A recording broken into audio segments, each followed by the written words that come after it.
Hey guys, Baz from Squirrel here. Last year, October, the Reserve Bank indicated that was basically the last time that they'll probably reduce the OCR rate. That was an indication to the banks to start to increase rates really. So we've seen some of them, or all of them really started to increase those rates. And then since then we've received the latest inflation data, which was also a bit higher than expected. Some of the bank's economists came out to say that they'll probably expect about 2 to 3 increases throughout the year in the OCR, which will obviously flow onto mortgage rates with the banks. Taking that into consideration, I really think it would be important to consider the longer term fixed rates, just to have a bit more certainty going throughout the year. We are actually seeing a really good 6-month and 12-month rate from BNZ, which is currently at 4.49. All the banks are basically with the 1-year rate at 4.49, but that 6 months at 4.49 is quite interesting from BNZ. All the other banks are basically at 4.69% with the 2-year rate as well, which is a really good rate, I reckon, to go for if you're uncertain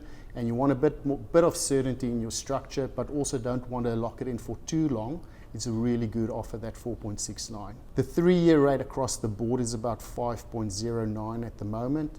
Some of the banks are a bit higher, and also the 4 and 5-year rates are creeping up to the 5.5% at the moment. So when I'm looking at my structure, I would probably consider between the 2 and the 3-year rates, just to have that bit of certainty in there.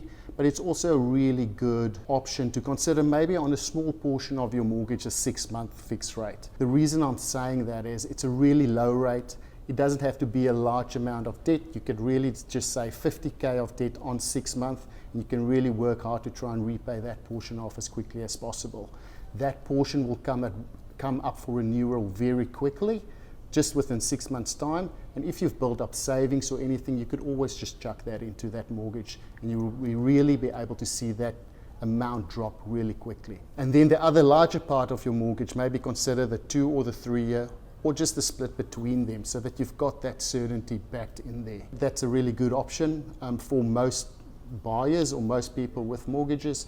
Have that really short term in there on a really small amount to really focus on repaying your debt faster, and then just have the bigger, larger amount sitting there for certainty, just ticking along.